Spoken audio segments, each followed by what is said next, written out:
G'day everybody, and welcome to another Roo rental car review. Today's car is a 2019 Hyundai Sonata SE. This is the base model of the 2019 model, which is the last year of the 6th generation Sonata. There's an all new 2020 Sonata that is now for sale, completely redesigned. But in true Roo rental car review fashion, we're going to do the one that's no longer for sale, because that's all I could get at the rental lot. But here we go, we'll do a walk around. So this design came out in 2015. There was a redo in 2018 that has this more prominent cascading grille. And my, what big eyes you have, larger headlights. And paying homage to the original 5th generation from 2011 is this chrome grille or strip that runs along the base of the bonnet, goes along the base of the window to the D pillar, and then going to the back are larger, more aggressive tail lights. And in case you forget what kind of car you're driving, huge font across the back, Sonata. So I do like the style of this. I do like the short rear deck, it's very coupe-like. I do like the flowing roof line. It's very sporty looking. And there's even a kind of a prelude, a hint of what the 2020 model would look like with this. There's definitely a similarity, especially in the prominent grille. But we'll do a couple clips around the car, just so you can get a good view of it.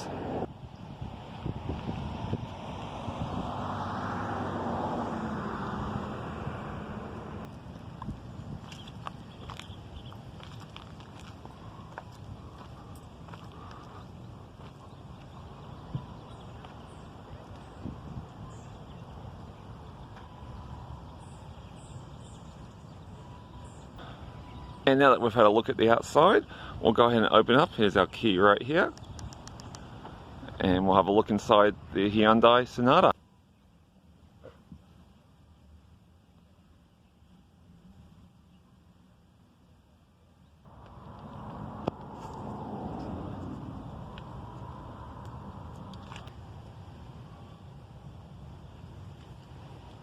Okay, now that we are in the Hyundai Sonata, the first thing you'll notice, aside from my blinding white legs here, and I apologize about that, it's a bit warm today in Los Angeles, but is the amount of room. And equally pale are the seats in the Sonata. Now that's one thing I did want to shed light on, no pun intended, but the seats do show a lot of stains. Now, just for the record, these are not from me, these are from prior renters, so I do not know what those stains are. But there is a ton of space. So I've got the seat all the way back right now, and I'm 6'4", and I actually do have to reach to the pedals here. So I do have to move the seat forward. But there is a lot of space. We'll go ahead and start the car up. There is always a system check, which I always kind of like. Looks like the car's going through a scanner. Everything looks good. Gauges are crisp, easy to read, no tricks whatsoever. Steering wheel is a nice 3-spoke design. There was a 4-spoke on the original 2015 model. Looked a bit chunky and out of place. This looks much better and sporty. You got your radio controls on the left, cruise control on the right, and there is a toggle switch here to go between the menu options. This is very similar to most Hyundai models.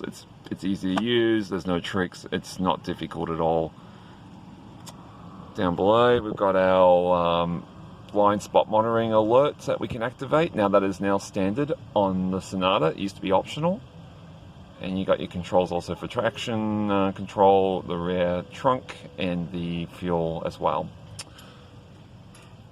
Moving to the infotainment system. Now it is now a touchscreen standard. Before it used to be optional on the SE. And it's very user friendly. Easy to kind of flip through the menu options. It's very responsive. Easy to find all the personalization settings. One thing I do not quite know what it means is keyboard. So, being curious, press keyboard. It says keyboard type English. Well, I speak English, I'll pick that. And then it gives me a choice of either the traditional keyboard, like on a computer, or one that's alphabetical. I don't plan on doing much typing, or essay writing or even a text in the Sonata, so I'm not quite sure why this is an option, but it is. If any of you know why, feel free to please add it to the comments. I do like the controls here. Now, they were redone a little bit for the 18 redesign, and I do like the metallic look. They have a toggle switch design, which is kind of neat, and they are ribbed as well to find by touch. I do think there are a few too many buttons mounted too low, especially for the ventilation, but they do look nice, and it is actually a thoughtful touch to have the rib design. I think Ray Charles would appreciate that. Below that is the auxiliary and USB outlets. Your shifter, which is a 6-speed automatic transmission. There is no manual. Got cup holders, your normal storage bins, and then there is an armrest that doubles as a storage unit as well. And in there we do have Purell, which is worth pure gold right now in these uncertain times. Door panels have a nice kind of metallic trim added on, but I do think, if I shut the driver's door here, that there is a bit too much scratchy plastic used. The armrest itself is nice soft plastic, but it is a lot of hard scratchy plastic. And this carbon fiber trim is definitely not carbon fiber, but they did what they could to liven up the interior. The materials used overall are pretty good. It's a nice soft material on the top of the dash. Around the bottom of the dash, though, and console, it is hard scratchy plastic, but it's all built very well. It feels tightly assembled. No issues whatsoever. Visibility is fantastic. Good clear view, good size mirrors. Easy to see out of the car. That rear roof is pretty steeply raked, so that back window does go back a long way, but it's still easy to see out the back. And as is standard on every car, there's a very good backup camera with the lines to help you with guidance as well. We'll move to the back of the vehicle and check out where I am now in the back of the Hyundai Sonata. Once again, sorry for blinding you with these legs. But there is a lot of leg room here. As I mentioned, the front seats, this is actually with the seat all the way back. And I would have to pull it up for further forward for me being 6'4", but there is still enough space for me to even move my legs. And there's plenty of room under the seats to move your toes as well. The rear seat back is hard plastic, but it is scalloped to have some give. Rear headroom is a little tight just because of the sloping rear roof. For taller people, shorter people aren't going to notice it, but taller people like me are definitely going to notice. So don't be tall like me. And there is an armrest as well with 2 cup holders. There's also cup holders in the door bins, both front and back, forgot to mention that, as well as storage bins as well. And we'll go ahead and move to the trunk. Now, before I go actually into the trunk, I did learn just recently, and I was so excited about this, that the Sonata and other Hyundai models, you can open the trunk by pushing the Hyundai emblem, and up it goes. Once you go into the trunk here, it's pretty roomy, 16 cubic feet, which is a little bit bigger than average for this class. I think it's well shaped, it has a low lift over, it's wide. Because of the short deck lid, I did find it a little hard to load larger objects that need to be put upright.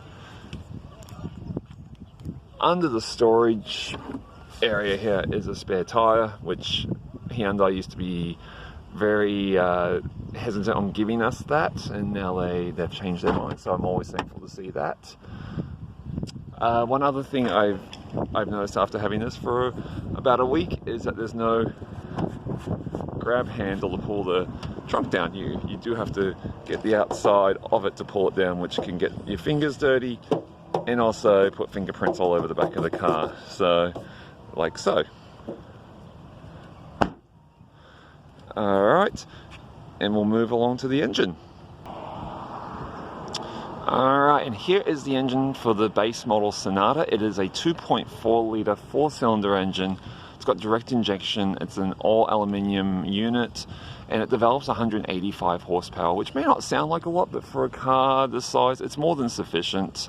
It did accelerate on some of my test track times around 8 seconds, 7.9, so right around there, which is definitely normal for this class.